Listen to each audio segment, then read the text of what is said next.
Hello mga kamanay, good morning. Ayan, good morning all over the world. Ayan, good afternoon na sa Pinas. Good evening na rin sa ibang bansa. Ayan mga kamanay, nandito na naman si kamanay ninyo. Morning duty ni kamanay, ayan. Nandito na ako sa aming salon. Ayan mga kamanay, oh. Diba? Fresh na naman si kamanay. Char! Ayan mga kamanay, nandito nga ako sa aming spa area. Ayan. At reflex ko lang yung kaganapan dito sa aming salon, dito sa aming spa area. Kahapon nga pala nag-ayos ang aming amo. Talagang hands-on ang aming amo para mag-ayos ng aming mga pwesto. Kagaya sa first floor, siya rin ang nag-ayos doon kasi maano siya, mabusisi, ma-decoration siya, ma-decorative siya. Magaling siyang mag-ayos ng mga ganyang mga bagay. Kaya ayan, kahapon dito nga siya nag-aayos dito sa aming spa area. Kaya flex ko lang kung ano bang kaganapan ngayon. Kasi ngayon, di ba, February 14, nalalapit ang araw ng mga puso. Ayan mga kamanay, kaya nag-decorate na naman siya. Hindi pa ako nakapasyal sa first floor. Baka mas maganda doon sa baba at saka sa second floor. Dito sa taas kasi kahapon nag-picture siya, kaya inayos niya yung itong aming spa area. Nilagyan niya ng mga decorations. Kaya ayan, flex ka lang mga kamanay. O ayan mga kamanay, oh. Nilagyan niya ng mga puso ang bawat upuan. Mabuti pa yung upuan, may puso. Charot! Ayan mga kamanay, tingnan nyo.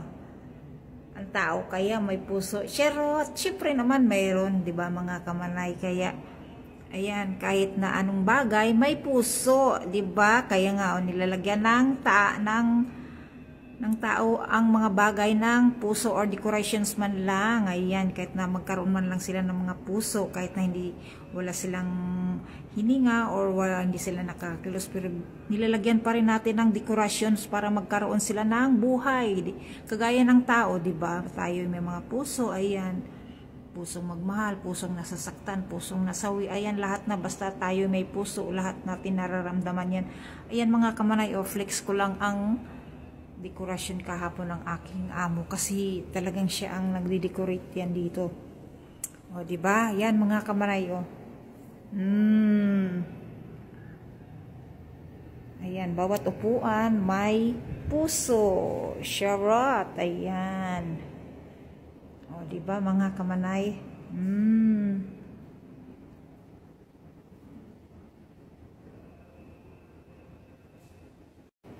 Ayan, flex ko lang hanggang doon mga kamanay ang kanyang pagde-decorate kahapon. Yung iba kagabi inalis na ng kasama ko dahil medyo maraming kalat dito at maraming bulaklak. Sayang kahapon kaso marami kaming customer kahapon, so hindi ko na video. Ayan, oh.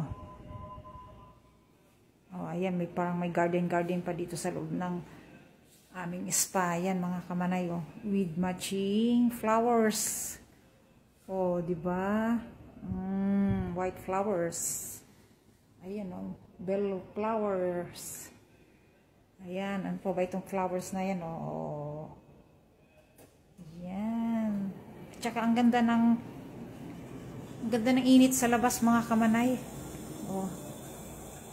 Ang ganda ng mga bulaklak, oh.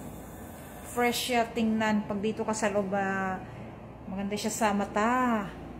Ayan mga kamanay. Diyan ako palagi pagka tuwing papasok ko ng maaga, nandiyan ako sa labas, nagpapainit. Pero sa ngayon, hindi muna ako nagpainit dahil ito nga, nagbibideo ako mga kamanay dito sa loob ng aming salon. Ayan. O, diba? Ayan mga kamanay, kumusta na ang ating mga reels? Kumusta na ang ating mga tools dyan? Na-monetize na ba? Ayan, kaya be consistent lang tayo sa pag-upload mga kamanay, paggawa ng mga content, mga kamanay. Huwag tayong panghinaan ng loob, sipag-tiyaga lang. Ayan. At the same time, masaya naman tayo sa paggawa ng ating mga content. Ayan mga kamanay. Kaya, tiyaga-tiyaga lang mga kamanay. Maybe someday, kita natin ating mga pinaghirapan. Diba mga kamanay? O, ayan mga kamanay. So, hanggang dito na lang po mga kamanay. Please follow and share na lang mga kamanay. Ayan.